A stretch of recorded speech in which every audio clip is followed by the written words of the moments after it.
আল্লাহর নবী ডাক দিয়ে বলে আয়েশা আমার বাবার কথা মনে পড়ে নাই, আমার মার কথা আমার মনে পড়ে নাই। আয়েশা রে, যে নামাজের জন্য আমি নবী বহু কষ্ট করেছি, যে নামাজের জন্য আমি উহুদের ময়দানে আমি আমার দাঁত শহীদ করে দিয়েছি, যেই তাইফের ময়দানে পাথরের আঘাত খাইতে খাইতে আমার শরীর থেকে রক্ত পড়তে পড়তে জুতা মোবারক পর্যন্ত ভিজে গিয়েছিল, এই কলেমার জন্য এই নামাজের জন্য রে আয়েশা আজকে যেই পানি আমার চোখে আমার দুঃখের কোনো পানি না, আমি কাঁদি না রে আয়েশা, কাঁদি না। আমার মন বলে আমি যে কষ্ট করে নামাজের জন্য কষ্ট করেছি, কলেমার জন্য কষ্ট করেছি, আমার সাহাবাই কিরাম আজকে যারা নামাজের দাঁড়াইয়া গেছে তারা এই নামাজটা শুধু আজকেই নয়, আমি দুনিয়ার থেকে বিদায় হয়ে চলে যাওয়ার পরে আমার সাহাবারা কিয়ামত পর্যন্ত এই নামাজ আদায় করে নিবে। জোরে চিৎকার করে বলেন সুবহানাল্লাহ। কিন্তু আজকে ওই নামাজ আমাদের মধ্যে নাই। আজ ফজরের নামাজের আজান হয় আর শীতের রাত ভাইরা দেখা যায় বহু মানুষ আছে আরো আরাম কইরা ঘুমায়, আছে না নাই? ত্রিশাল এলাকার মানুষ এমন একটা দিন আসবে রে,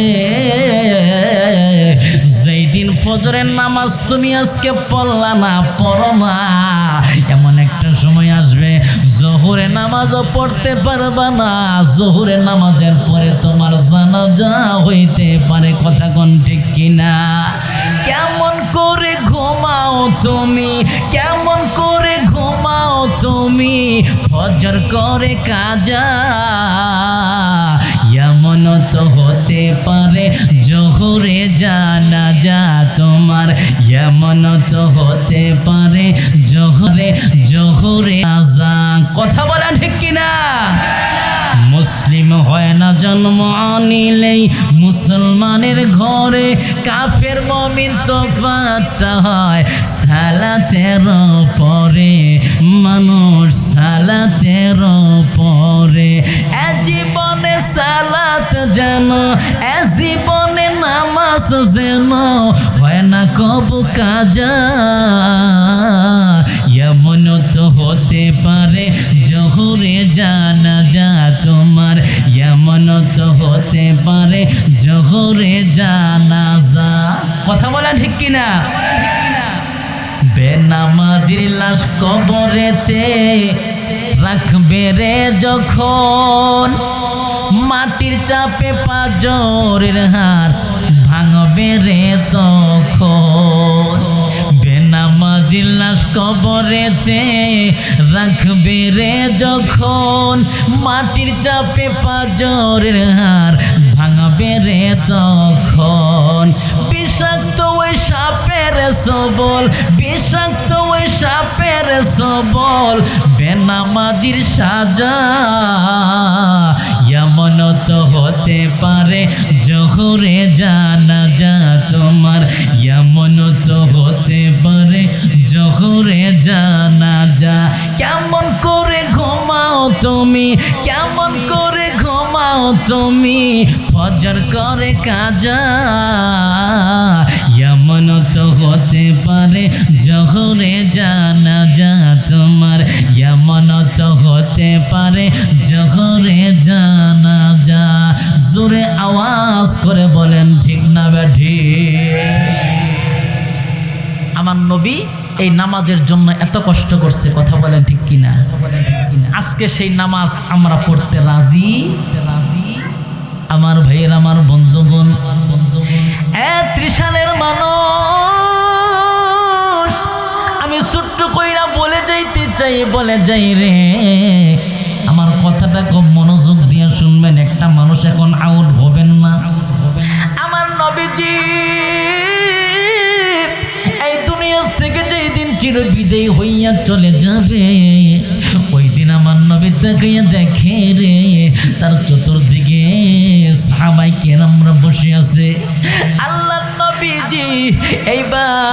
সাহাবাই কিরামদেরকে নিয়ে ডাক দিয়ে বলে, আমার সাহাবারা শোনো, আমি এই দুনিয়াতে আর বেশি দিন থাকতে পারবো না, বেশি দিন আমি আর থাকতে পারবো না, আমার চলে যেতে হবে।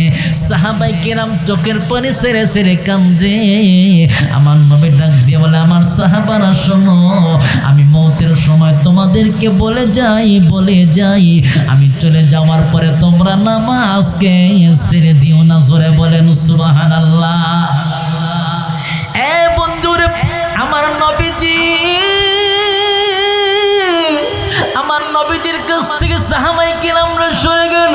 হযরতে ফাতেমা রাদিয়াল্লাহু তাআলা আনহা আমার নবীর কাছে এসে চোখের পানি ছেড়ে ছেড়ে কান্দে আর ডাক দিয়ে বলে, বাবা গো,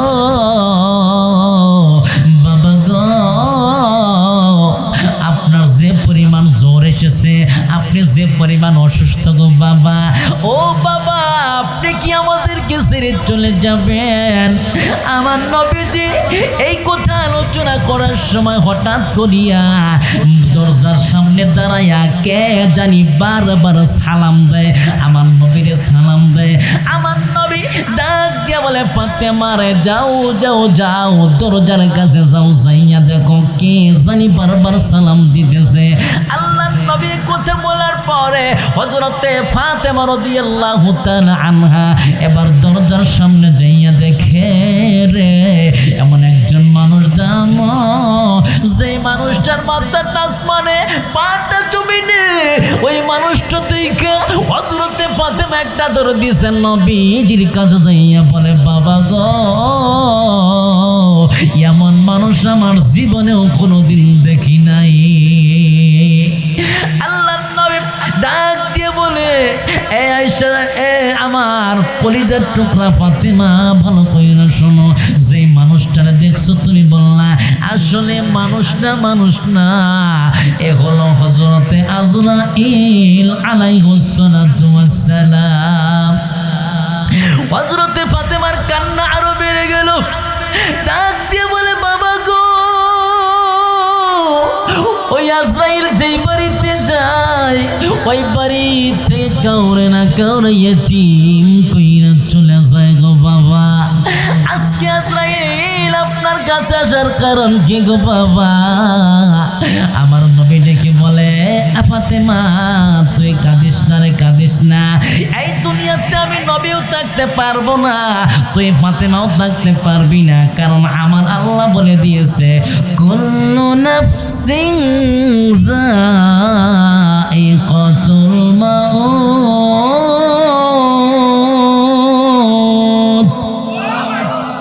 কারণ এই দুনিয়া থেকে কেউ থাকতে পারবে না, প্রতিটা প্রাণী একদিন মৌতের স্বাদ গ্রহণ করবে।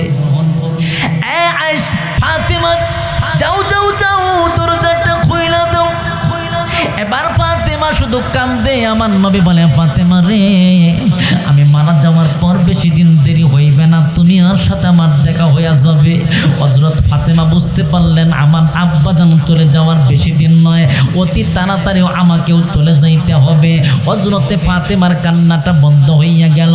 আমার নবীজির কাছে হযরতে আজরাইল এসে বলে, নবী গো, আমার আল্লাহ রব্বুল আলামিন আমাকে পাঠিয়ে দিছে আর জানতে চাইছে আপনি অনুমতি যদি দেন আপনার জানটা কবজ করব। আমার নবী ডাক দিয়ে বলে, আজরাইল, আমার জান কবজ করা অনুমতি দিব, তার আগে আমার আল্লাহকে গিয়ে বলো, আমার আল্লাহ রব্বুল আলামিন আমি চলে যাওয়ার পরে আমার এতিম উম্মতের দায়িত্ব কে নিবে? আমার এতিম উম্মতের দায়িত্ব কে নিবে? আমার এতিম উম্মতের জিম্মাদার কে হইবে? হযরতে আজরাইল আল্লাহ রব্বুল আলামিনের কাছে যাইয়া বলে, আল্লাহ, আপনার হাবিব চলে আসতে রাজি, কিন্তু আপনার এতিম, আপনার হাবিবের, আপনার বন্ধুর এতিম উম্মতের জিম্মাদার কে হবে আপনার কাছে জানতে চায়। আল্লাহ রাব্বুল আলামিন ডাক দিয়ে বলে, যা রে আজরাইল, যা যা, আমার বন্ধুকে জানাইয়া দে, আমার বন্ধুকে জানাইয়া দে, আমি আল্লাহ রাব্বুল আলামিন আমার বন্ধুর এতিম উম্মতের জিম্মাদারি আমি আল্লাহ নিয়া নিলাম। যেতে হবে খালি হাতে, যেতে হবে, যেতে হবে শূন্য হাতে, সঙ্গে কিছুই যাবে না। 3.5 হাত জায়গা পাবি, পাবি না রে বিছানা। আজকে তুমি যাদের লাগি শুধুই পাগল পারা, যেতে হবে একা একা, যেতে হবে, যেতে হবে একা একা, কেউ যাবে না তারা। ছাড়তে হবে মায়ার বন্ধন, ছাড়তে হবে মায়ার বন্ধন, সাদের এই বালাখানা। 3.5 হাত জায়গা পাবি, পাবি না রে বিছানা। যেতে হবে খালি হাতে, যেতে হবে শূন্য হাতে, সঙ্গে কিছুই যাবে না। 3.5 হাত জায়গা পাবি, পাবি না রে বিছানা। জোরে আওয়াজ করে বলেন ঠিক না বেঠিক? ময়মনসিংহ ত্রিশাল এলাকার মানুষ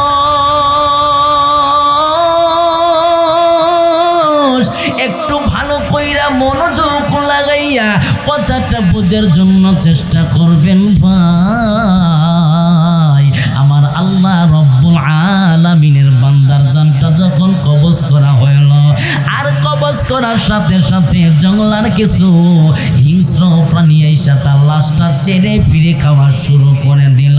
হাড্ডি পর্যন্ত খাইয়া শুধু কোন রকমের হাড্ডিগুলা ফেলে রেখে আল্লাহ রব্বুল আলামিনের বান্দাকে তার হাড্ডি আর মাথার খাপড়িটা রেখে চলে গেল। এবার হযরতে মূসা নবী ঠান্ডা পানি নিয়ে আয়েশা দেখে আল্লাহর বান্দা নাহি, আল্লাহর বান্দা দুনিয়া থেকে চিরবিদায় হইয়া চলে গেছে। শুধু দুনিয়া থেকে চিরবিদায় হইয়া চলে গেছে এতে শেষ নয়। আল্লাহ রব্বুল আলামিনের বান্দা এই দুনিয়া থেকে চিরবিদায় হয়ে চলে যাওয়ার পর আমার আল্লাহ রব্বুল আলামিন এই বান্দার এমন একটা অবস্থা ঘটাইছে, জঙ্গলার হিংস্র প্রাণীর আইসা তার গোশতগুলাকে হাড্ডিগুলা ফেলে রেখে চলে গেছে। আল্লাহর পয়গম্বর এবার জমিনের ভিতরে মাথাটা লাগাইয়া সেজদা দিয়ে আমার মাওলারে একটা ডাক দিছে, আল্লাহ। সবাই জবান খুলে আমার মাওলারে একটা ডাক দেন, আল্লাহ। এইবার যখন আল্লাহকে আল্লাহ বইলা ডাক দিছে, ডাক দিয়ে বলে, আল্লাহ গো, আল্লাহ, তোমার মাহবুব পিয়ারা বান্দার সাথে যদি এমন আচরণ করো, বলো বলো আল্লাহ, তাহলে তোমার দুশমনের সাথে না জানি কেমন আচরণ তুমি করবা। বলো আল্লাহ, কেন তুমি এমন আচরণ করলা? এই আচরণ করার কারণটা কি বলো আল্লাহ? কি কারণে আল্লাহ তুমি তার জানটা এই মুহূর্তে কবজ করে নিলা? শুধু তাই নয়, তার এই অবস্থা কেন ঘটাইলা?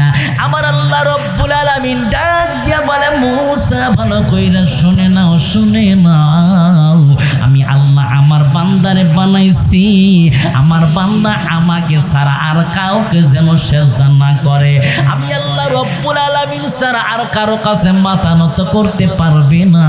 আমি আল্লাহ ছাড়া আর কারো কাছে কোনো কিছু চাইতে পারবে না। যদি চাওয়ার প্রয়োজন হয়, আমি আল্লাহ রব্বুল আলামিন তো চাওয়ার সিস্টেম জানাইয়া দিয়েছি। আমার বান্দা যেন আমার কাছে চায়, আর আমি আল্লাহর কাছে বান্দা যদি চাওয়ার মতো চাইতে পারে, আমার আল্লাহ রব্বুল আলামিন আল্লাহ তাকে সাথে সাথে দিয়া দিব। জোরে বলেন সুবহানাল্লাহ। এ পয়গম্বর, আজকে 400 বছর পর্যন্ত আমি আল্লাহ রব্বুল আলামিন তার পানি খাওয়াই, আমি আল্লাহ তার খাবারের ব্যবস্থা করি। আজকে তুমি পয়গম্বরকে পাইয়া তোমার কাছে কেন ঠান্ডা পানি আমার বান্দা চাইলো? এটা আমি আল্লাহর কাছে ভালো লাগে নাই, ভালো লাগে নাই। কারণ আমি আল্লাহ বলে দিছি, আল্লাহ তা'বুদু ইল্লা ইয়্যা।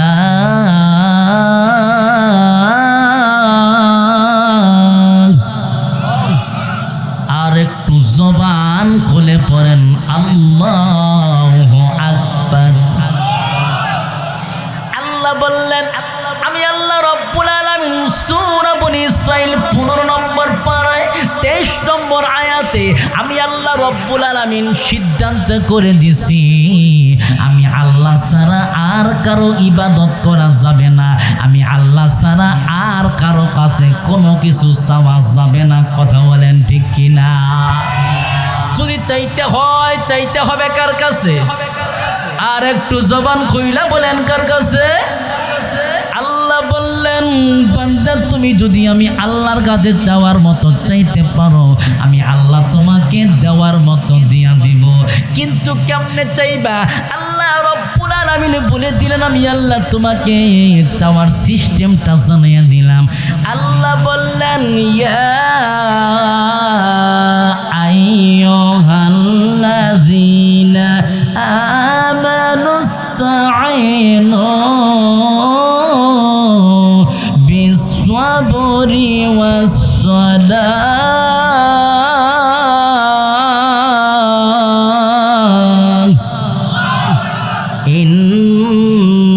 ইন্নাল্লাহা মা'আস-সাবিরিন।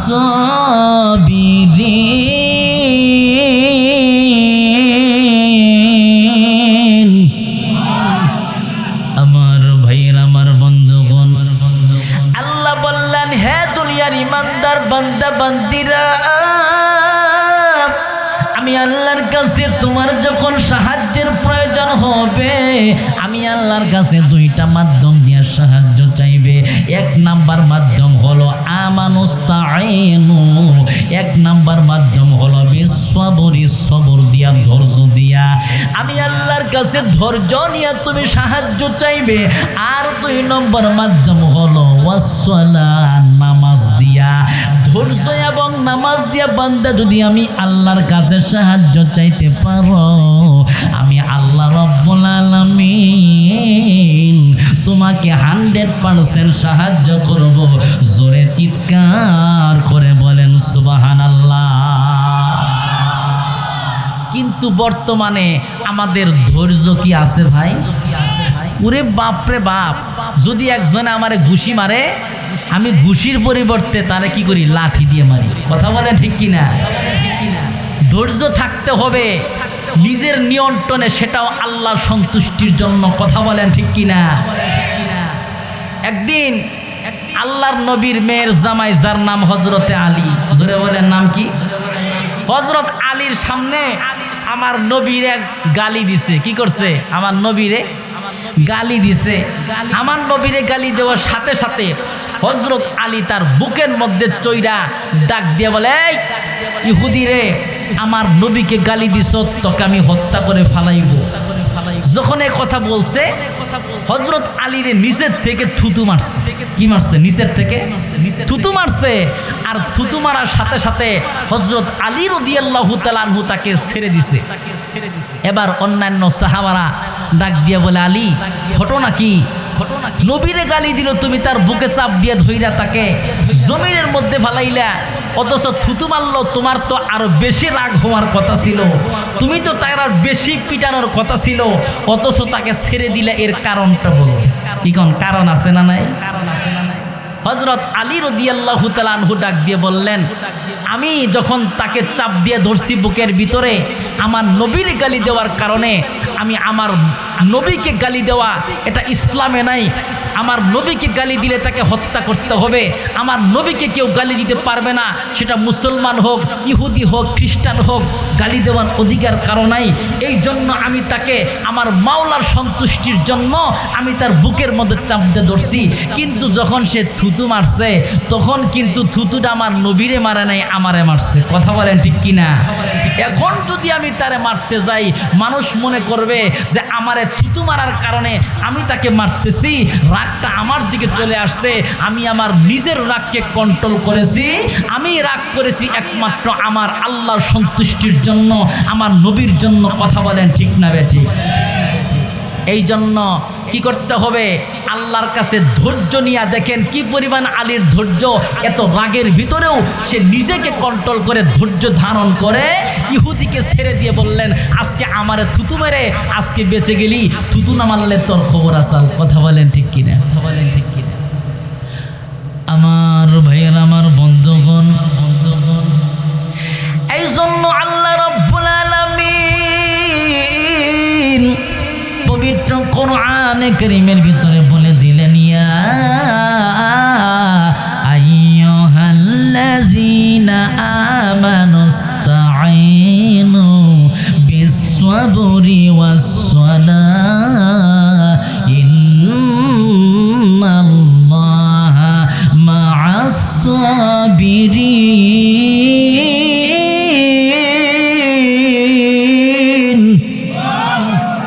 আমার ভাইয়ের, আমার বন্ধুগণ, ত্রিশাল এলাকার মানুষ, আমার আল্লাহ বলে দিলেন আমি আল্লাহর কাছে দুইটা মাধ্যম দিয়ে সাহায্য চাবা। এক নাম্বার মাধ্যম হলো ধৈর্য, আর দুই নম্বর মাধ্যম হলো নামাজ। জোরে বলেন কি? আজকে বর্তমানে আমাদের সমাজের ভিতরে, আমাদের এলাকার ভিতরে, আমাদের মহল্লার ভিতরে নামাজি কম না বেশি? আরো জোরে বলেন, কম না বেশি? ময়মনসিংহ জেলার মানুষ, আমার আল্লাহ বলে দিয়েছেন, আমি আল্লাহ সিদ্ধান্ত হইল আমি আল্লাহ ছাড়া আর কারো কাছে মাথা নত করতে পারবা না। অথচ মসজিদে যাইয়া সেজদা দেই না। কিন্তু বাংলাদেশের বহু মানুষ আছে রে, যারা পীরের পায়ে যাইয়া সেজদা দেয়। আছে না নাই? আরো জোরে বলেন, আছে না নাই? আবার মাজারে যাইয়া সেজদা দেয়। আছে না নাই? পীরের পায়ে সেজদা দিয়া গান গায়, মাজারে যাইয়া সেজদা দিয়া গান গায়। দে রে বাবা দে একটা পোলা দে, নাউজুবিল্লাহ কোন, দে রে বাবা দে একটা ছেলে দে। এবার আমি জানতে চাই ছেলে দেওয়ার মালিক কে? আরো জোরে কোন, মেয়ে দেওয়ার মালিক কে? আল্লাহ রাব্বুল আলামিনের কোন বান্দা যদি নামাজের মাধ্যমে ধৈর্য নিয়া আমার মাওলার কাছে ছেলে সন্তান চাইতে পারে গো, আমার আল্লাহ রাব্বুল আলামিন 100% তাকে দিবে। জোরে চিৎকার করে বলেন সুবহানাল্লাহ। আজ বর্তমান জামানায় নামাজ দিয়ে আমার আল্লাহর কাছে আত্মসমর্পণ করতে হবে, সেজদা দিতে হবে একমাত্র আমার মাওলাকে। আল্লাহ ছাড়া আর কারো ইবাদত করা যাবে না, আল্লাহ ছাড়া আর কারো কাছে মাথা নত করা যাবে না। অথচ বর্তমানে আমাদের সমাজে আমার মাওলাকে সেজদা দেওয়ার মতো মানুষ কমে গেছে। কথা বলেন ঠিক কিনা? ময়মনসিংহের মানুষ, আমার আল্লাহ রাব্বুল আলামিনের নবী এই দুনিয়ার জমিনে আসার পরে আমার আল্লাহ রাব্বুল আলামিন আমার আপনার হাবিবকে, আমার আপনার নবীকে 5 ওয়াক্ত নামাজ দিয়েছে। জোরে বলেন, কত ওয়াক্ত? এই নামাজের জন্য আমার নবী কি পরিমাণ কষ্ট করেছে গো। আমার নবী একদিন বড় অসুস্থ, নবী আমার জ্বরে আক্রান্ত। আল্লাহর নবী জ্বরে আক্রান্ত, নবী আমার বারবার বেহুশ হইয়া যায়। হঠাৎ করে এশার নামাজের আজান হইয়া গেছে। আল্লাহর নবী নবী জ্বরে আক্রান্ত। এবার আমার নবীজির হুশটা যখন ফিরে আসছে, নবী আমার ডেকে ডেকে বলে, এ হযরতে আয়েশা সিদ্দিকা রাদিয়াল্লাহু তাআলা আনহা, বলো বলো বলো, এখন কোন সময়, এখন কি কোনো নামাজের সময় হয়েছে কি না? আল্লাহর নবীজির স্ত্রী হযরতে আয়েশা সিদ্দিকা রাদিয়াল্লাহু তাআলা আনহা ডেকে ডেকে বলে, নবী গো, এখন তো এশার নামাজের সময় হয়ে গেছে। আপনার সাহাবারা তারা নামাজের জন্য মসজিদে চলে আসছে, আপনার অপেক্ষায় তারা বসে আছে। আল্লাহর নবীজি ডাক দিয়ে বলে, হযরতে আয়েশা, আমারে তুমি ওযু কোনাইয়া দাও, আমারে গোসল কোনাইয়া দাও, আমাকে হাত মুখ মুছিয়া দাও, আমি মসজিদে যাব, আমি আমার সাহাবাদেরকে নিয়ে নামাজ আদায় করব। জোরে বলেন সুবহানাল্লাহ। আল্লাহর নবীকে ওযু করাইয়া দেওয়া হলো, আল্লাহর নবীকে শরীর মুছে দেওয়া হলো। নবী আমার নামাজের জন্য দাঁড়াইতে চায় রে, কিন্তু নবী আমার দাঁড়াইতে পারে না। আমার নবী দাঁড়াইতে পারে না, দাঁড়ানোর জন্য চেষ্টা করে। আল্লাহর নবী বহু চেষ্টা করার পরে যখন দাঁড়াইতে পারে না, নবী আমার আবারও জ্বরের কারণে আবারও বেহুশ হইয়া যায়। নবীজি দীর্ঘক্ষণ পর আবার যখন হুঁশটা ফিরে আসে, আমার নবী ডেকে ডেকে বলে, আয়েশা, মসজিদের কি হালত? নামাজ কি শেষ হয়েছে না আমার সাহাবারা অপেক্ষা করতেছে? বলো। হযরতে আয়েশা সিদ্দিকা ডেকে ডেকে বলে, নবী গো, আপনার সাহাবারা নামাজ এখনো পর্যন্ত পড়ে নাই, আপনার সাহাবারা এখনো পর্যন্ত আপনার জন্য অপেক্ষা করতেছে। আল্লাহর নবী ডেকে ডেকে বলে, আমারে তাড়াতাড়ি ওযু করাইয়া দাও, আমারে তাড়াতাড়ি গোসল করাইয়া দাও, আমার শরীরটা ভালো কইরা মুছে দাও, আমি মসজিদে যাব, আমার সাহাবীদের সঙ্গে জামাতে নামাজ পড়ব। জোরে বলেন সুবহানাল্লাহ। এইবার আমার নবীজিকে আবার ওযু করাইয়া দেওয়া হইল, আমার নবীকে শরীর মুছে দেওয়া হলো। আমার নবী ইচ্ছে করতে চেষ্টা করে, দাঁড়াইতে চেষ্টা করে, নবী আমার মসজিদে যাইয়া নামাজ আদায় করবে, কিন্তু নবীজির শরীরটা দুর্বল, আমার নবীর শরীরটা বড় দুর্বল, আমার নবীর জ্বরে আক্রান্ত হইয়া শরীরটা দুর্বল হইয়া গেছে। নবী আমার অনেক চেষ্টা করার পরেও মসজিদে যাইতে পারে না, নবী আমার দাঁড়াইতে পারে না, আবারও বেহুশ হইয়া যায়। ৩০ সালের মানুষ, আমার নবীজি একবার নয়, দুইবার নয়, তিনবার ওযু করে, তিনবার নামাজে যাওয়ার জন্য চেষ্টা করে। নবী এবার বুঝতে পেরেছে আমি যাইতে পারবো না। এবার ডাক দিয়ে বলে, আয়েশা রে, যাও যাও যাও, তোমার বাবা আবু বকরকে যাইয়া বলো, আমার আবু বকর যেন ইমামতি করে নামাজ আদায় করে নে, আমার আবু বকর যেন ইমামতি করে নামাজটা আদায় করে নেয়।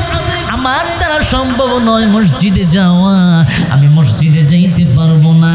আমার ভাইয়ের, আমার বন্ধুগণ, এইবার হযরতে আবু বকরকে জানানো হলো।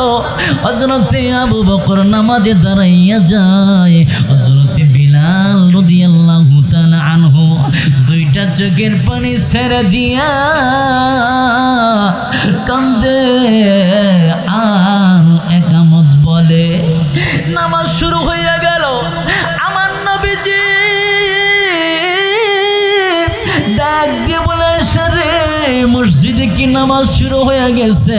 বলে, হ্যাঁ, নামাজ শুরু হইয়া গেছে। আল্লাহর নবী ডাক দিয়ে বলে, মসজিদের নববীর দিকের দরজাটা খুলে দাও, খুলে দাও, আমি একটু নামাজের দৃশ্যটা দেখব। এইবার মসজিদের নববীর দিকের জানালাটা খুলে দেওয়া হলো, দরজাটা খুলে দেওয়া হলো। আমার নবীজি নামাজের দৃশ্য দেখে আর নবীজি দুইটা চোখের পানি ছেড়ে ছেড়ে কান্দে। নবীজির চোখ বেয়ে বেয়ে পানি পড়তে মুহূর্তে দাড়িগুলি ভিজা যায়।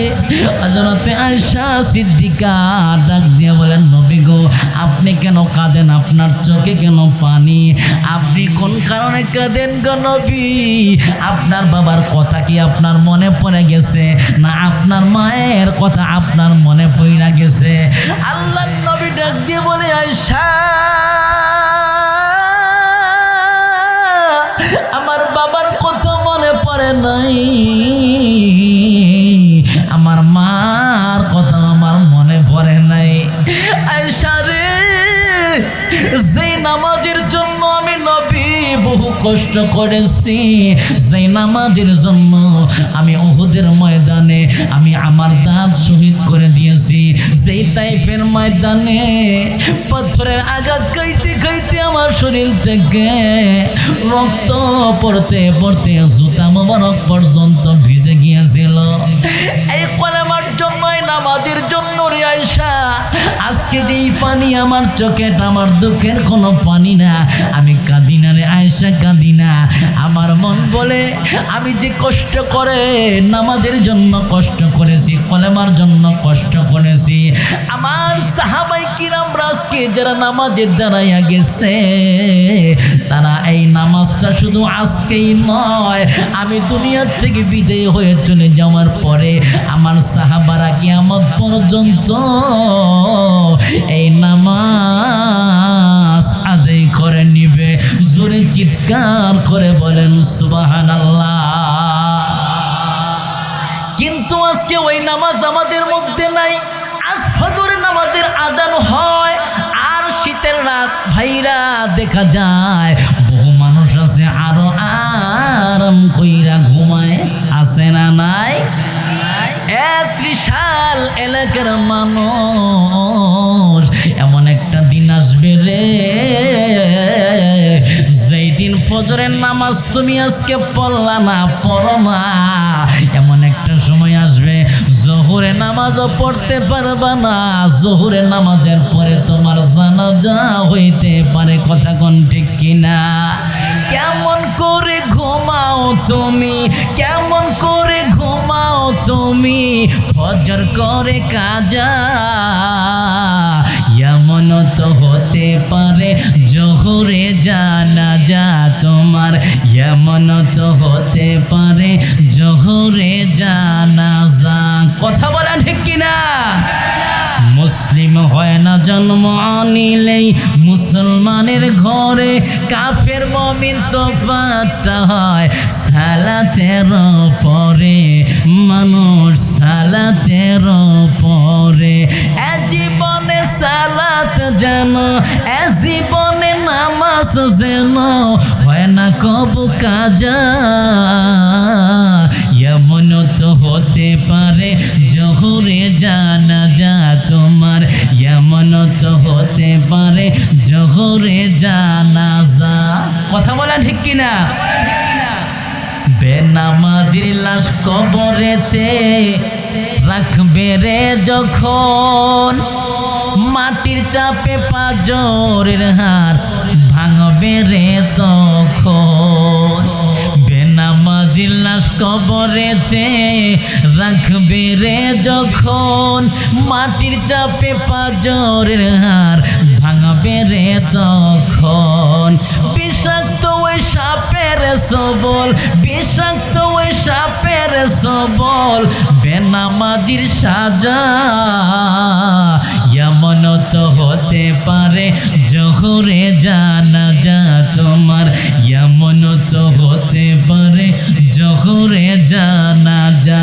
কেমন করে ঘুমাও তুমি, কেমন করে ঘুমাও তুমি, ফজর করে কাজা, এমন তো হতে পারে জোহরে জানাজা তোমার, এমন তো হতে পারে জোহরে জানাজা।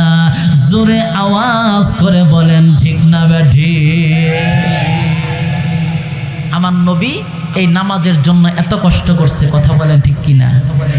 আজকে সেই নামাজ আমরা পড়তে রাজি? আমার ভাইয়ের, আমার বন্ধুগণ, ৩০ সালের মানুষ, আমি ছোট্ট কইরা বলে চলে যাই রে। আমার কথাটা খুব মনোযোগ দিয়ে শুনবেন, একটা মানুষ এখন আউট হবেন না। আমার নবীজি এই দুনিয়া থেকে যেই দিন চিরবিদায় হইয়া চলে যাবে, ওই দিন আমার নবী তাকাইয়া দেখে রে, তার চতুর্দিকে সাহাবায়ে কেরামরা বসে আছে। আল্লাহর নবীজি এইবার সাহাবায়ে কেরামদেরকে নিয়ে ডাক দিয়ে বলে, আমার সাহাবারা শোনো, আমি এই দুনিয়াতে আর বেশি দিন থাকতে পারবো না, বেশি দিন আমি আর থাকতে পারবো না, আমার চলে যেতে হবে। সাহাবায়ে কেরাম চোখের পানি ছেড়ে ছেড়ে কান্দে। আমার নবী ডাক দিয়ে বলে, আমার সাহাবারা শোনো, আমি মৌতের সময় তোমাদেরকে বলে যাই আমি চলে যাওয়ার পরে তোমরা নামাজকে ছেড়ে দিও না। জোরে বলেন সুবহানাল্লাহ। এ বন্ধুরে, আমার নবীজির কাছ থেকে সাহাবায়ে কেরামরা সরে গেল। হযরতে ফাতেমা রাদিয়াল্লাহু তাআলা আনহা আমার নবীর কাছে এসে চোখের পানি ছেড়ে ছেড়ে কান্দে, আর ডাক দিয়ে বলে, বাবা গো,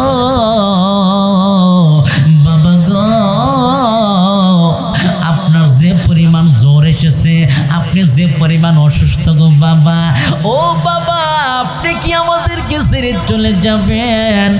আমার নবীজি এই কথা আলোচনা করার সময় হঠাৎ করিয়া দরজার সামনে দাঁড়াইয়া কে জানি বারবার সালাম দেয়, আমার নবীরে সালাম দেয়। আমার নবী ডাক দিয়ে বলে, ফাতেমা রে, যাও দরজার কাছে যাও, যাইয়া দেখো কে জানি বারবার সালাম দিতেছে। আল্লাহর নবী কথা বলার পরে হযরতে ফাতেমা রাদিয়াল্লাহু তাআলা আনহা এবার দরজার সামনে যাইয়া দেখে রে, এমন একজন মানুষ দাঁড়ানো, যে মানুষটার মাথাটা আসমানে, পাটা জমিনে, ওই মানুষটা দেখে হযরতে ফাতেমা একটা ধরে দিয়েছেন নবীজির কাছে যাইয়া বলে, বাবা গো, এমন মানুষ আমার জীবনেও কোনোদিন দেখি নাই।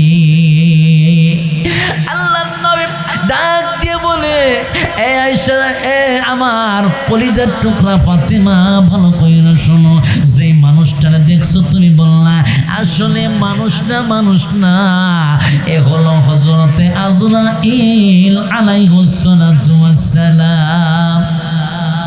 হযরতে ফাতেমার কান্না আরো বেড়ে গেল। ডাক দিয়ে বলে, বাবা গো,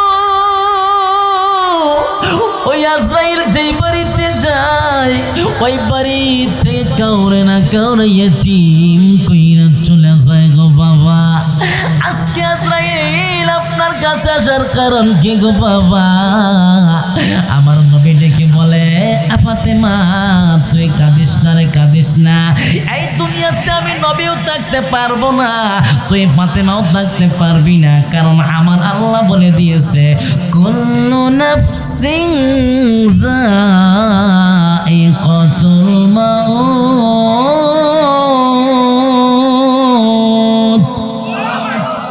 কারণ এই দুনিয়া থেকে কেউ থাকতে পারবে না, প্রতিটা প্রাণী একদিন মৌতের স্বাদ গ্রহণ করবে।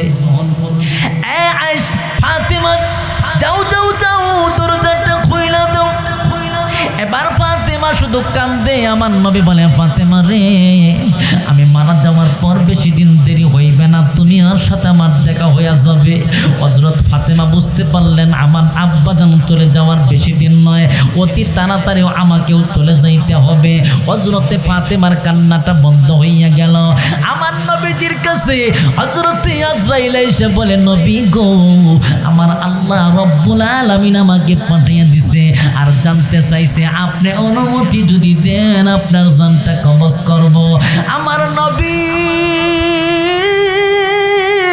ডাক দিয়ে বলে, আজরাইল, আমার জান কবজ করে অনুমতি দিব, তার আগে আমার আল্লাহকে গিয়ে বলো,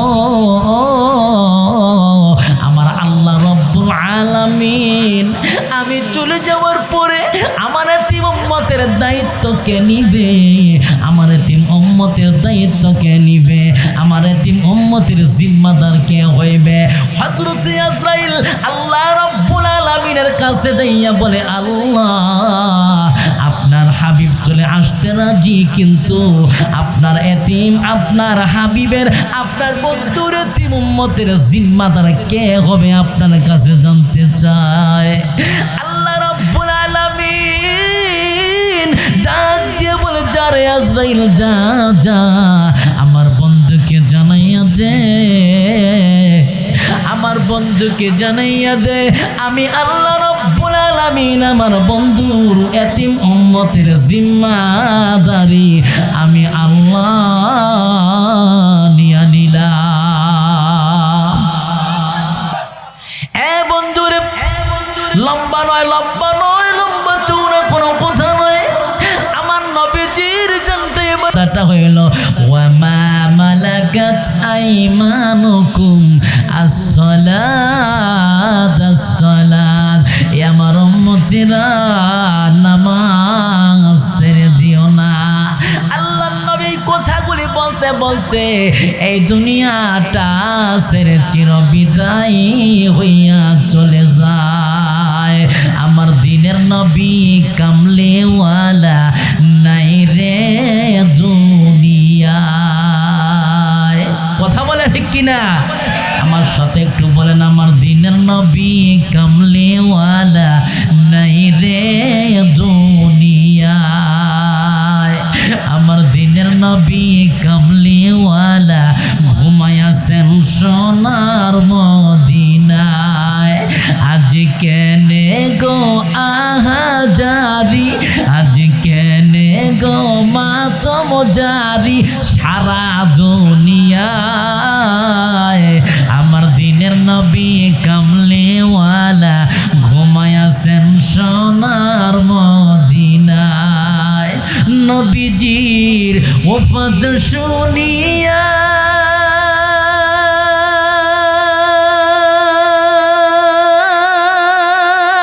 কান্দিয়া হযরত বেলাল গেলেন বেহুশ হইয়া। কান্দিয়া কান্দিয়া বেলাল, কান্দিয়া কান্দিয়া বেলাল মদিনায় লোটায়। আমার দিনের নবী কামলেওয়ালা ঘুমায়াছেন সোনার মদিনায়। বলেন, আমার দিনের নবী কামলেওয়ালা ঘুমায়াছেন, আমার দিনের নবী কামলেওয়ালা ঘুমায়াছেন সোনার মদিনা। নবীজির ওফাতের কালে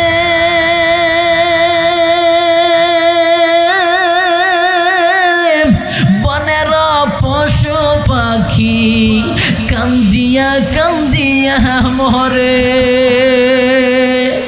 কান্দিয়া কান্দিয়া সবাই, কান্দিয়া কান্দিয়া সবাই ধুলাতে লুটায়।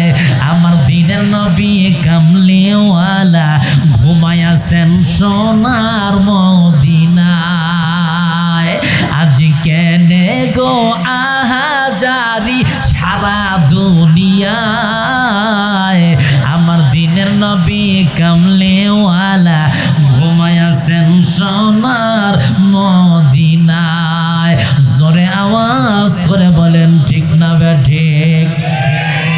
৩১ উপজেলার মানুষ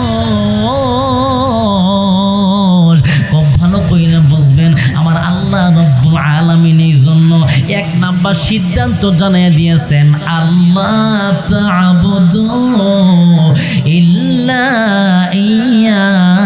আমি আল্লাহ ছাড়া আর কারো ইবাদত করা যাবে না, আমি আল্লাহ ছাড়া আর কাউকে সেজদা দেওয়া যাবে না। কথা বলেন ঠিক কিনা?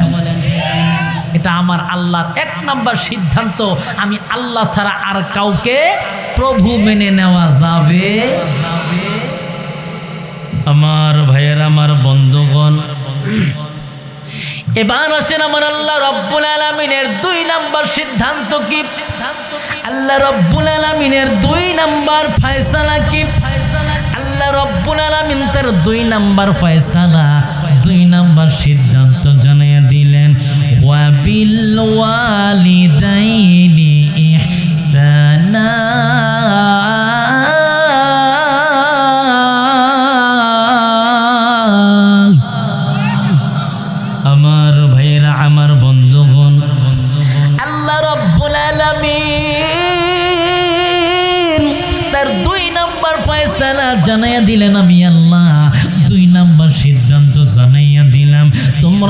পিতা মাতার খেদমত করো, পিতা মাতার সাথে ভালো আচরণ করবা, পিতা মাতার সাথে কোনো সময় খারাপ আচরণ করবা না। এই ৩৩ সালের মানুষেরা, আমার জানা নাই কার জানি বাবা আজকে অন্ধকার কবরে, আজকে কার মা জানে অন্ধকার কবরে চইলা গেছে। ৩৩ সালের বাবারা, এ মুরব্বী বাবাজিরা, এ আমার যুবক ভাইরা, এ পর্দানেশী আমার মা বোনেরা, একটা মানুষ এখন আউল হবেন না, একটু ভালো কইরা বোঝার জন্য চেষ্টা করবেন। আমার আল্লাহ রব্বুল আলামিন বলে দিছে, মা বাবার খেদমত করো, মা বাবার সাথে ভালো আচরণ করো। তোমার আচরণে, তোমার ব্যবহারে মা যদি বেজার হইয়া যায়, আমার আল্লাহ কিন্তু বেজার। তুমি মা বাবারে বেজার কইরা যত ইবাদত তুমি করো না কেন, যত আমল তুমি করো না কেন, তোমার ওই ইবাদত, তোমার আমল আল্লাহ রব্বুল আলামিনের দরবারে কবুল হবে না। জোরে আওয়াজ করে বলেন ঠিক না বেঠিক? আল্লাহ নবীজির জামানার একটা ঘটনা শুনুন। আমার নবীজির জামানায় আল্লাহ রব্বুল আলামিনের নবীর একজন সাহাবী, যেই সাহাবীর নাম ছিল হযরতে আলকামা রাদিয়াল্লাহু তাআলা আনহু। জোরে বলেন নাম কি? হযরতে আলকামা রাদিয়াল্লাহু তাআলা আনহু হঠাৎ কইরা অসুস্থ হইয়া যায়। হযরত আলকামার স্ত্রী, এবার তিনি আমার নবীরে খুঁজতেছে, নবীরে খুঁজতেছে, নবীরে কোথায় পাওয়া যায়, নবীরে কোথায় পাওয়া যায়। হযরত আলকামার স্ত্রী আমার নবীর কাছে যাইয়া একটা ডাক দিয়ে বলে, নবী গো, আমার স্বামী আলকামা বড় অসুস্থ হইয়া গেছে গো নবী, মনে হয় আমার স্বামী বাঁচবে না। আপনি তো রহমতের নবী, আপনি তো বরকতের নবী, চলেন আপনি আমার স্বামীর কাছে যাই একটু কলেমাটা পড়াইয়া দিবেন।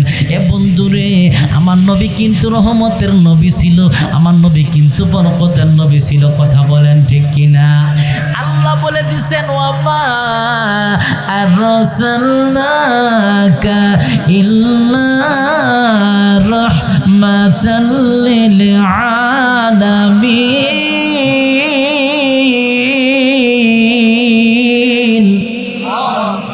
আমার ভাইয়ের, আমার বন্ধুগণ, আল্লাহ রব্বুল আলামিন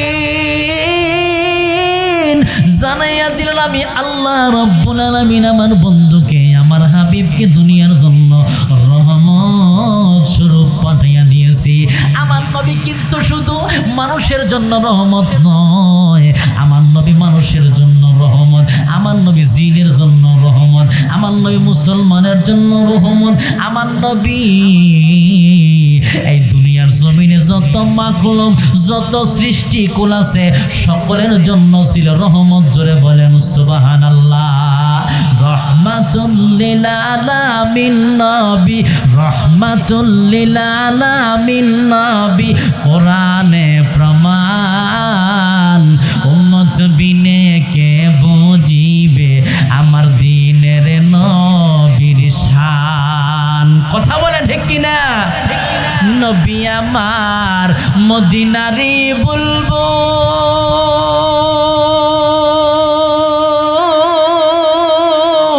আমার আল্লাহ ভালোবেসে নামটি দিলেন হাবিবে রাসূল। ওই নবীকে ভুল বুঝিলে, ওই নবীকে না মানিলে থাকবে না ঈমান। উম্মত বিনে কে বুঝিবে আমার দিনের নবীর শান, আশিক বিনে কে বুঝিবে আমার দয়ার নবীর শান। কথা বলেন ঠিক কিনা? এইবার হযরতে আলকামা রাদিয়াল্লাহু তাআলা আনহুর স্ত্রী আল্লাহর নবীর দরবারে যাইয়া কান্দে আর ডেকে ডেকে বলে, নবী গো, ও নবী, আপনি একটু চলেন, আমার স্বামীর কাছে যাইতে হবে, আমার স্বামী বড় অসুস্থ, আমার স্বামী মনে হয় দুনিয়াতে আর বেশি সময় থাকবে না। আল্লাহর নবী হযরতে বিলাল রাদিয়াল্লাহু তাআলা আনহুকে ডেকে ডেকে বললে, বিলাল যাও যাও, আমার নবীজি হযরতে আলীকে পাঠাইলেন। সালমান রাদিয়াল্লাহু তাআলা আনহুকে পাঠিয়ে দিলেন। ডাক দিয়া বললেন, যাও যাও যাও, আমার আলকামার যাইয়া কলেমাটা পড়াইয়া দাও। হযরত বিলাল রাদিয়াল্লাহু তাআলা আনহু এইবার যাইয়া আলকামা রাদিয়াল্লাহু তাআলা আনহুকে ডেকে ডেকে বলে, আলকামা তুমি পড়ো লা ইলাহা ইল্লাল্লাহু মুহাম্মাদুর রাসূলুল্লাহ। হযরত আলকামার জবানটা বন্ধ। হযরত আলকামা জবান দিয়া কোনো কথাই বলতে পারে না। হযরত আলকামা কোনো কথা বলতে পারে না। এইবার হযরত বিলাল আমার নবীর কাছে একটা দৌড় মারছে, যাইয়া বলে, নবী গো, আপনার সাহাবী হযরতে আলকামার জবানটা বন্ধ। হযরতে আলকামা তো কলেমাটা পড়তে পারে না। আমার নবী ডাক দিয়া বলে, বিলাল রে, যাও যাও যাও, খবর নাও আমার আলকামার মা অথবা বাবা কে বেঁচে আছে, মা বেঁচে আছে না বাবা বেঁচে আছে, খবর নাও। হযরত বিলাল বলে, নবী গো, হযরতে আলকামার বাবা নাই, বাবা অন্ধকার কবরে চইলা গেছে, শুধু মা বেঁচে আছে। আমার নবী ডেকে ডেকে বলে, বিলাল যাও যাও যাও, আলকামার মাকে আমার সালাম দিয়ে আমার কাছে ডেকে নিয়ে আসো। কোন সুবহানাল্লাহ। হযরত বিলাল রাদিয়াল্লাহু তাআলা আনহু হযরত আলকামার মার কাছে যাইয়া ডাক দিয়ে বলে, আলকামার মা, আল্লাহর নবী আপনারে সালাম দিয়েছে, নবী আপনারে যাইতে বলেছে। হযরতে আলকামার মা এবার লাঠির মধ্যে ভর করে আল্লাহর নবীর সামনে হাজির হইয়া গেল। নবী আমার ডেকে ডেকে বলে, এই আলকামার মা, আমি তোমার কাছে একটা কথা জানতে চাই, বলো বলো বলো, তোমার সন্তান আলকামার চরিত্রটা কেমন বলো, তার ব্যবহারটা কেমন বলো। এইবার আলকামার মা ডাক দিয়ে বলে, হুজুর, আমার আলকামা বড় নামাজি, আমার আলকামা 5 ওয়াক্ত নামাজ পড়ে, আমার আলকামা তাহাজ্জুদের নামাজ ছেড়ে দেয় না, জিকির আজগারে বড় পাকা, দান সদকায় বড় পাকা। আমার নবীজি ডাক দিয়ে বলে, আলকামার মা শোনো, তুমি যদি সত্য বলো আমি নবীও তো জানতে পারবো, তুমি যদি মিথ্যা বলো আমি নবী কিন্তু জানতে পারবো, কারণ আমি হইলাম নবী, তুমি কিন্তু নবী না। আমার আল্লাহ রব্বুল আলামিন কিন্তু আমাকে জানাইয়া দিবেন, আমারে জানাইয়া দিবেন, সত্য কইরা বলো। আমার ভাইয়ের, আমার বন্ধুগণ, কোনো দিকে কোনো নজর নাই, খুব খেয়াল করে কথাটা শুনবেন ভাই। এবার হযরতে আলকামার মাকে যখন আমার নবী ডাক দিয়ে বলে, এই আলকামার মা, সত্য কথা বলো, সত্য কথা বলো, তুমি যদি সত্য বলো আমি নবী কিন্তু জানতে পারবো, আর তুমি যদি মিথ্যা বলো তাও কিন্তু আমি জানতে পারবো। এবার হযরতে আলকামার মা ডাক দিয়ে বলেন, নবী গো, আমার সন্তান আলকামার নামাজে বড় পাকা, দান সদকায় পাকা, জিকির আজগারে বড় পাকা, কিন্তু আমার সন্তানের উপরে আমি মা বড় বেজার, আমি মা বড় অসন্তুষ্ট।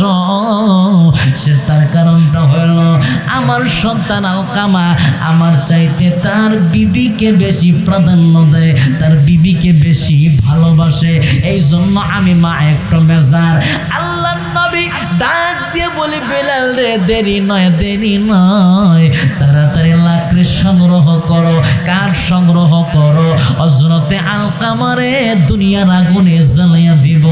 হযরত আমার আলকামার মা যেহেতু অসন্তুষ্ট, আর মা অসন্তুষ্ট হইয়া যদি আলকামা মারা যায়, আমার আলকামা জাহান্নামে চলে যাবে, আলকামা জাহান্নামে যাবে।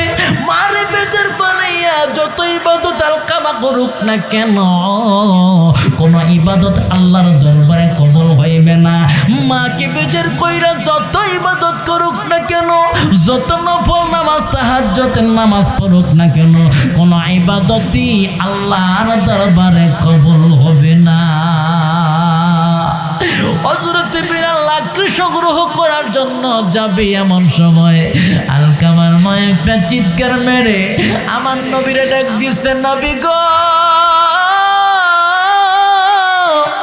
আমি মা একদিন নয় 2 দিন নয় দীর্ঘ 10 মাস 10 দিন আমার আলকামারে পেটে বোঝা বইছে। ইয়া রাসূলুল্লাহ, ইয়া হাবিবাল্লাহ, আমি আমার আলকামারে একদিন নয় 2 দিন নয় দীর্ঘ 10 মাস 10 দিন পেটে বোঝা বইছে। আমার আলকামারে আমি 1 বালতি রক্ত জমাইয়া দুনিয়াতে আনছি, প্রসব ব্যথার যন্ত্রণা সহ্য করেছি। আমি আমার আলকামারে দীর্ঘ 2টা বছর আমার বুকের দুধ আমি পান করাইছি, বিনা স্বার্থে 20টা বছর আমি তার লালন পালন করছি। নবী গো, আমার আলকামা যদিও আমি মাকে কষ্ট দিছে, যদি আমি মা তার উপর অসন্তুষ্ট, কিন্তু আমার সামনে আমার আলকামারে আগুনে জ্বালাইয়া দিবেন গো নবী, আমি মা সহ্য করতে পারবো না, আমি মা সহ্য করতে পারবো না। আমার সন্তান তো আমার কলিজার টুকরা গো নবী। আমার নবী ডেকে ডেকে বলে, আলকামার মা শোনো, তুমি যেহেতু বেজার, আজকে তুমি যদি তোমার সন্তানকে ক্ষমা না করো, তোমার এই সন্তানটা মারা গেলে জাহান্নামের আগুনে জ্বলবে। আলকামার মা, তুমি তোমার সন্তানকে তাহলে মাফ করে দাও, মাফ করে দাও। আলকামার মা একটা ডাক দিয়ে বলে, নবী গো, আপনি সাক্ষী থাকেন, আমি আমার আলকামারে মাফ করে দিলাম। আর লম্বা নয়, আর আমি লম্বা করব না, আমি শুধু বলতে চাই মারে কষ্ট দিয়া বাবারে কষ্ট দিয়া কেউ আল্লাহর জান্নাতে যাইতে পারবে না। কথা বলেন ঠিক কিনা? বানপাথালি এলাকার মানুষ, আজকে কে মারে কবরে রেখে বইছ,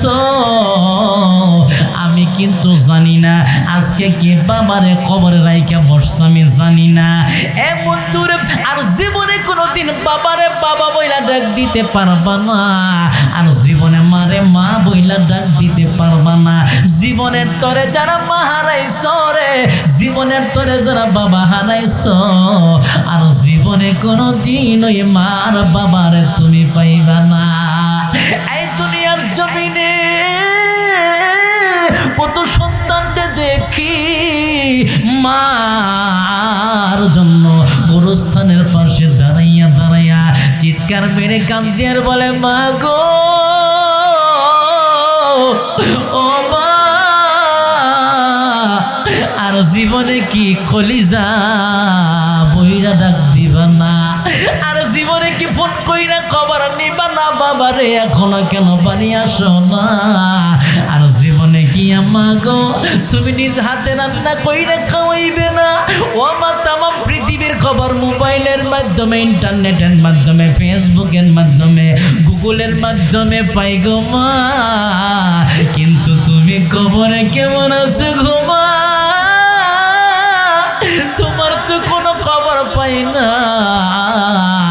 এই আমার ভাইরা, মা কত দামি জানো? মার মুখের জবান দিয়ে সন্তানের জন্য যদি কোনো দোয়া করে, দোয়া করতে দেরি হয় কিন্তু কবুল হইতে দেরি হয় না। মা যদি ভালো দোয়া করে সেটাও যেমন কবুল হইয়া যায়, মা যদি খারাপ দোয়া করে সেই দোয়াটাও ঠিক তেমনি ভাবে কবুল হয়। কথা বলেন ঠিক কিনা? মুসলিম শরীফের ভিতর আসছে, আল্লাহ পাক রব্বুল আলামিনের একজন বান্দা, বনি ইসরাইলের একজন বুজুর্গ ছিলেন, একজন আবেদ ছিলেন, যার নাম ছিল হযরতে জুরাইজ। পাহাড়ের উপরে ঘর বানাইয়া পাহাড়ের উপরে ইবাদত বন্দেগী করত, রাতের বেলা তাহাজ্জুদের নামাজ আদায় করত। একদিন তার মা যাইয়া ডেকে ডেকে বলে, বাবা রে, এ জুরাইজ রে, জুরাইজ নামাজে দাঁড়িয়ে রয়েছে। আর মা যাইয়া হযরতে জুরাইজকে ডাক দেয় আর বলে, জুরাইজ, আমার সাথে কথা বলো, আমি তোমার দেখতে আসছি। হযরত জুরাইজ মনে মনে চিন্তা করে, আমি আমার মাওলার সামনে দাঁড়াইছি, আমি আমার মাওলার সামনে দাঁড়াইয়া আমি নামাজ আদায় করতেছি, আমি আমার মার ডাকে সাড়া দিব নাকি আমি আমার আল্লাহর সামনে দাঁড়াইয়া নামাজটা আদায় করব? হযরত জুরাইজ মার ডাকে সাড়া দেয় নাই, মা আবারও ডাক দিছে, জুরাইজ সাড়া দেয় নাই। এবার তিনবার ডাক দেওয়ার পরে হযরত জুরাইজের মার মনটা বেজার হইয়া গেছে।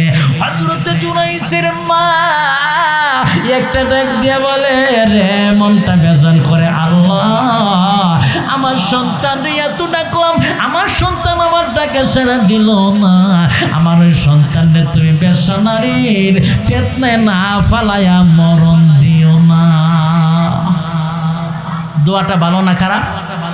খারাপ একটা দোয়া করছে, আমার এই সন্তানরে বেশ্যা নারীর ফিতনায় না ফালায়া মরণ দিও না। এবার মা চলে গেছে, ঠিক আল্লাহ পাক মায়ের দোয়াটা কবুল করছে। কিছুক্ষণ পরে বেশ্যা একটা নারী আইসা হযরত জুরাইজকে ডাক দিছে আর বলছে, জুরাইজ আসো, দেখো কত সুন্দর চেহারা, আসো আমরা দুইজনে অপকর্মে লিপ্ত হই। জোরে বলেন নাউজুবিল্লাহ। হযরত জুরাইজ অপকর্মে লিপ্ত হয় নাই, কিন্তু ওই মেয়েটা মহিলাটা যাইয়া অন্য একটা রাখালের সাথে অপকর্ম কইরা পেটের ভিতরে সন্তান নিয়েছে। এবারে সেই মহিলাটা একদিন যায়, 2 দিন যায়, যাইতে এবার যখন সন্তানটা গর্ভে চলে আসছে, এই সন্তানটা যখন দুনিয়াতে চলে আসছে, এবার সবাই জিজ্ঞাসা করে, তোমার তো বিয়ে হয় নাই, সন্তান তুমি পাইলা কই?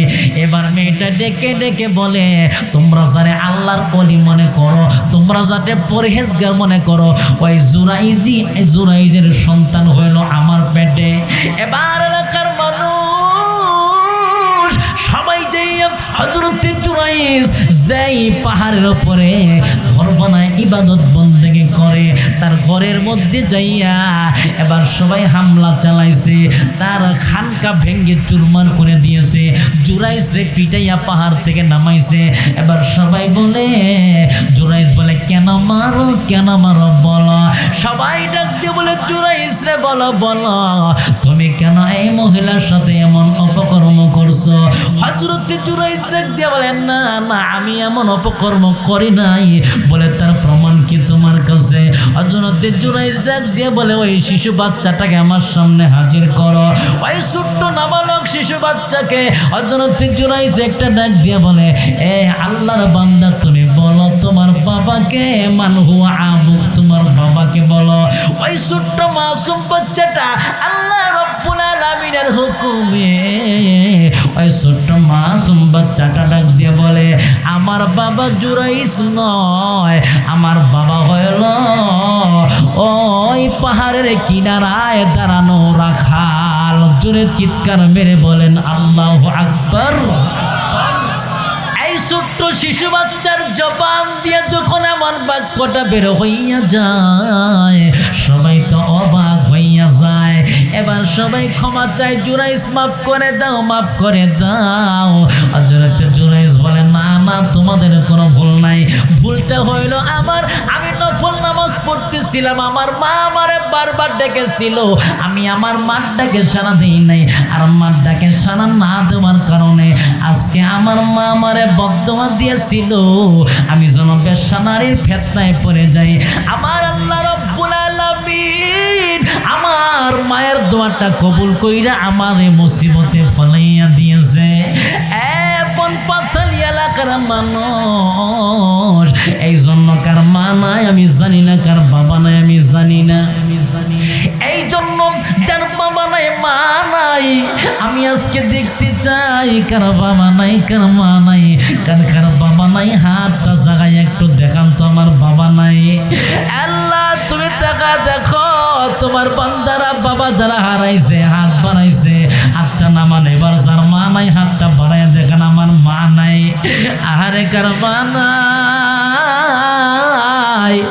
আজকে যার মা নাই আমার সাথে হাত বাড়াইছে, আল্লাহ গো তাকায়া দেখো এবার কার বাবাও নাই মাও নাই, দুইটা হাত বাড়াইয়া দেখান, আমার মা নাই, আমার বাবা নাই। আল্লাহ তোমার অসংখ্য বান্দারা দুইটা করে হাত বাড়ায় দেখাই দিল তোর আজকে মা হারা ইয়াতিম বাবা হারা ইয়াতিম আজকে মা হারায়া বাবা হারায়া তারা হাত বাড়াইছে রব্বুল আলামিন গো আমি আজকে তাদের জন্য খাস করে দোয়া করব কিন্তু তার আগে আপনাদের কাছে জানতে চাই আজকে যে মাদ্রাসার ময়দানে বসেছি এই মাদ্রাসার দরকার আছে না নাই?